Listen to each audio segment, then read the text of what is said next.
Possession from 1981. And as far as I can tell, the director's name is Andrzej Zawaski. No.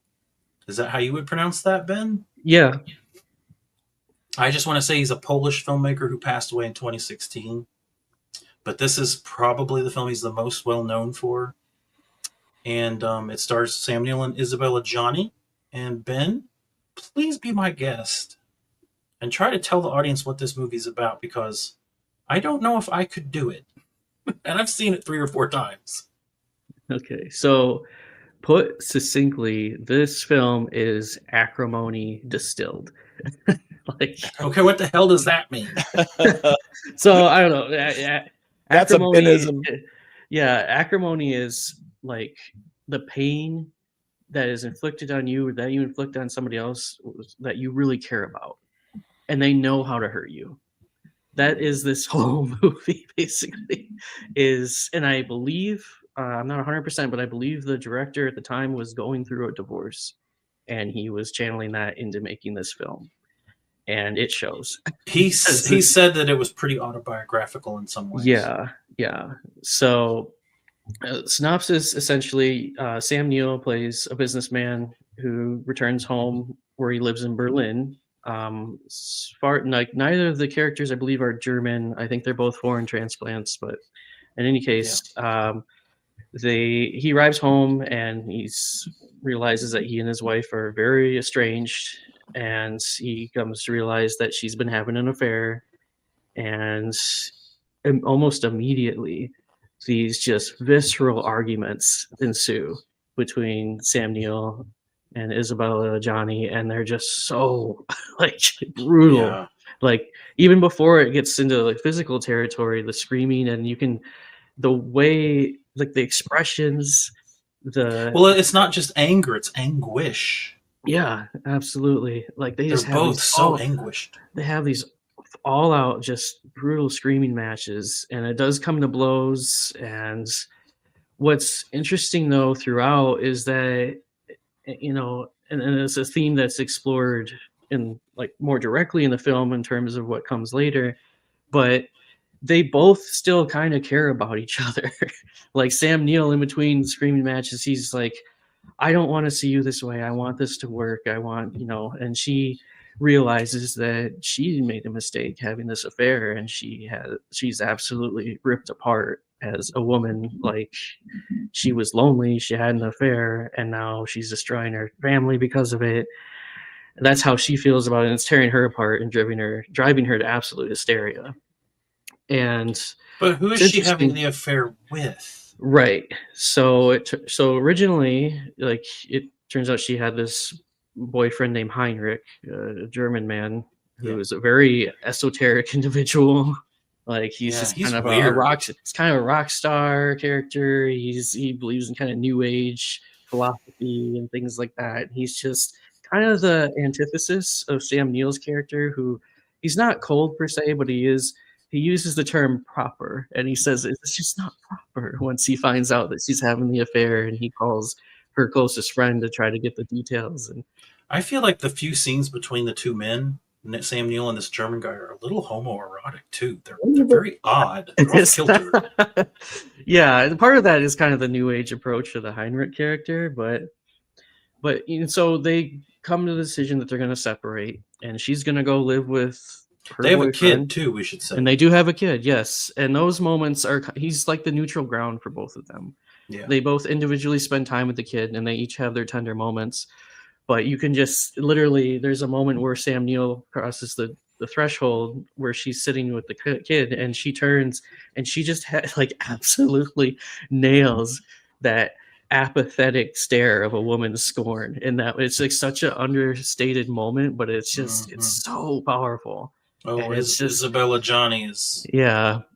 This is a performance for the ages. She has some incredible close-ups in this film. Like, one of the stills you picked out was that one that emulates that painting of Lucifer when he's covering his face when he's crying, and that's, oh my god. Yeah. So, and I guess like one of the well, let me continue synopsizing.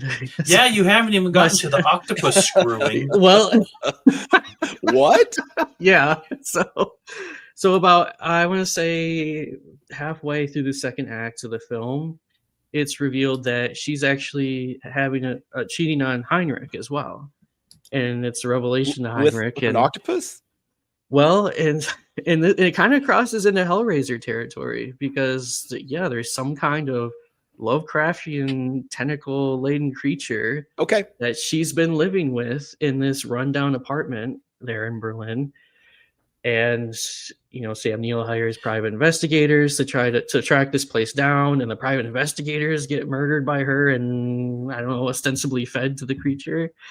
Mhm, And mhm. as this as it continues to progress, all of this. Well, it's also interesting to note. So Sam Neill he moves on, and he actually finds another love interest in the form of the teacher here on screen with the Also braids, played which by also Isabelle played. Adjani. Yeah, and that's something he's like, is this some kind of joke? Are you wearing a wig or something when he pulls on her hair? And it's like, he knows this woman is exactly like his wife, who he's fallen in love with.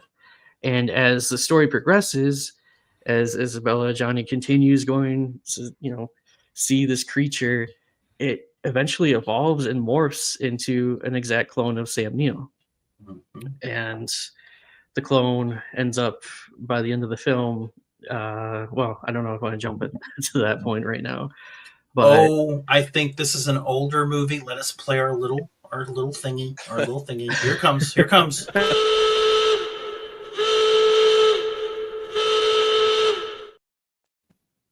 Spoil away. yeah, but by the end of the film, the clone ends up turning on both of them and kills both of them, and they kind of come together by the end and realize that they did still love each other after this whole thing, and they kind of have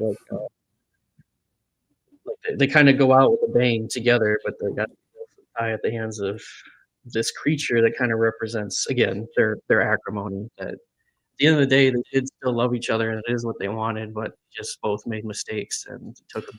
But it goes further than that too, because once the clone that the monster that turns into the Sam Neill clone, once it goes off with another woman, where with this shot right here, this is the very end of the movie, is the teacher version of Isabella Johnny's in their apartment. Right. Sam Neill's knocking on the door, and And you start this hearing all is- these bombs going off, like it's the apocalypse outside.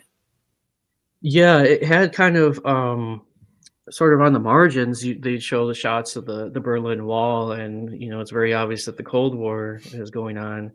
And that's another thing about, I want to comment on the aesthetics of the film. It's a very cold film aesthetically. Yeah. The blue is the predominant color in this film. Very. And even though it's so dark and bleak, it is just beautifully shot. There's some great compositions.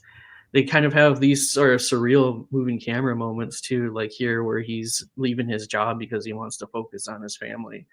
This And, is when the Steadicam first came out. So this is in the wave of first films, along with The Shining, I think, Mhm. that took advantage of Steadicam technology that they didn't have before 1980.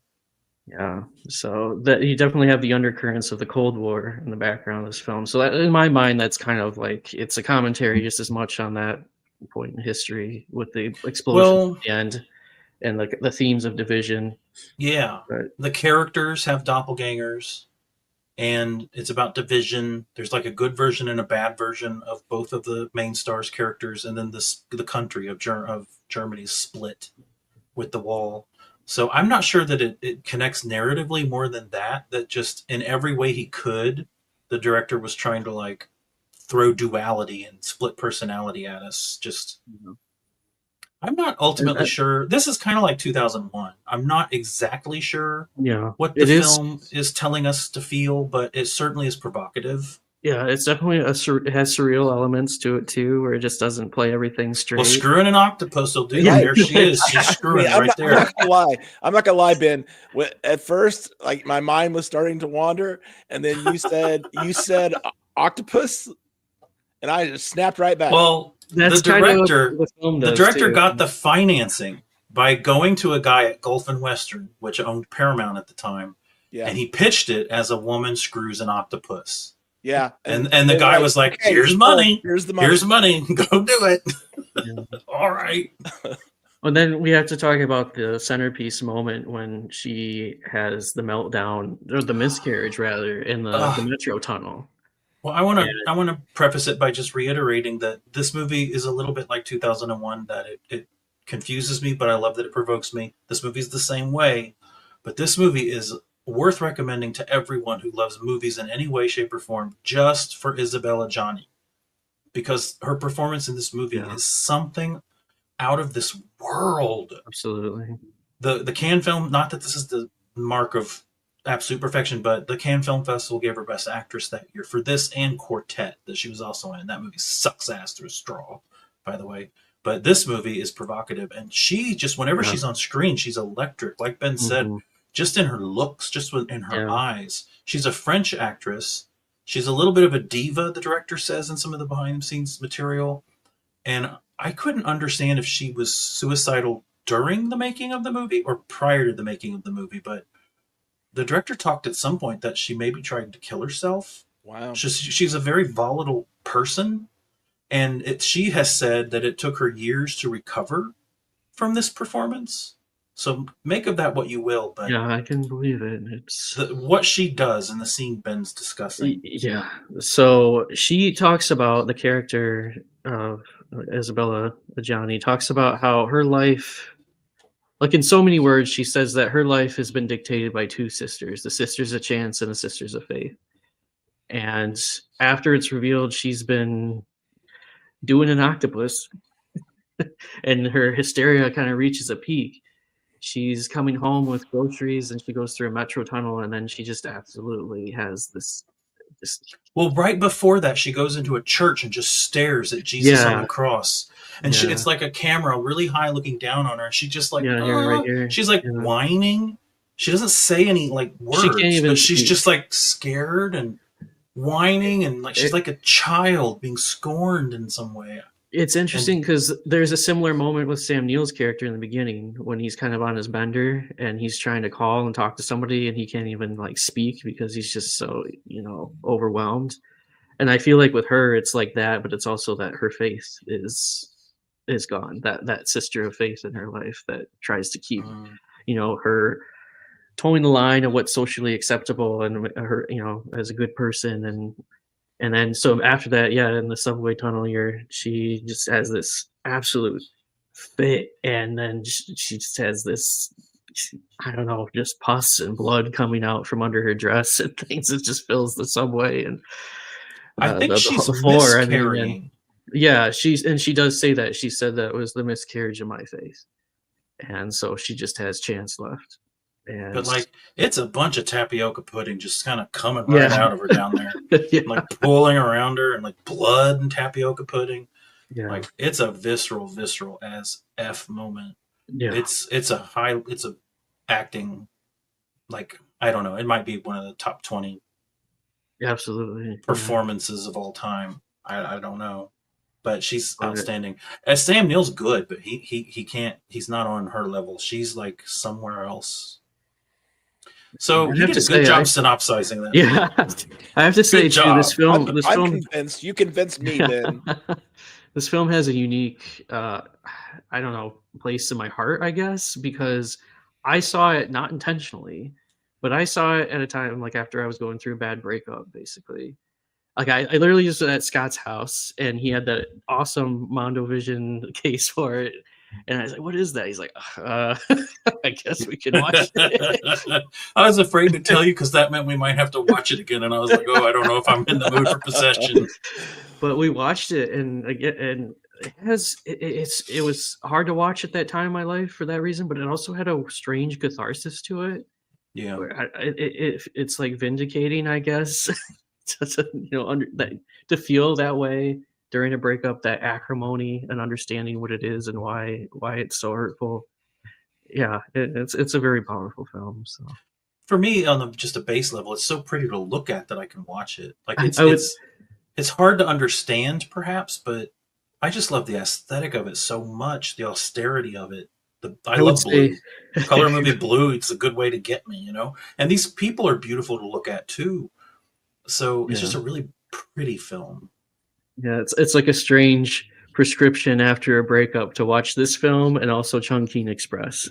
I haven't seen that one yet. Yeah. So, I was going to say that Carlo Rambaldi, who did E.T., the extraterrestrial, did the effect, that little critter, also does the effects here. Carlo Rambaldi's done all kinds of movies, but he thought he was going to have months to do the effects. And the director, when he landed for shooting, when Carlo Rambaldi arrived, he was told, you got like tomorrow. Tomorrow's the day we're shooting this octopus monster. So all the work that Carlo was planning to do was thrown out the window, and everything you see on screen, from what I understand from the behind the scenes material, was all slopped together like last minute. And it's like mostly obscured in darkness, and it's covered in very generous amounts of slime to try and cover the fact that it's not anything fancier than that. That sounds familiar. That sounds like something. It does sound familiar, like doesn't we it? would have done. Yeah. Yeah. It sounds familiar. So it's a very provocative film that if you're into horror movies, or this is kind of a film for film lovers. I don't know if it's a film for general audiences, because general audiences like their movies to wrap up and make more perfect sense than otherwise. But Ben, what's your personal score on this one? Oh man. You can do it. Yeah, I'm trying to think of the reason why. I think I gotta give it a 10. Bam. I was trying to think of a reason what might hold it back, but I think for what this film's setting out to do and how beautifully it does it on a technical level, and the acting is out of this world. Yeah, this is definitely a masterpiece film in my opinion. You're not alone in that assessment. I know a lot of people that regard this film really well. I don't personally love it quite that much, It's but I do really. that's That's David. I keep missing the wrong ones. Here I am. I give it an 8. Dave hasn't seen it yet. Who knows? I have not, but I will now. I'm for sure going to watch it now. It's definitely a sometimes food. It's not what I'm going to reach for very often if I'm giving it a 10, but it just, as a film, it does everything it sets out to do. I think there's definitely stuff here, even if you don't ultimately love the movie. But if you love film, there's stuff here you got to see. Yeah, because it's just some exceptional work.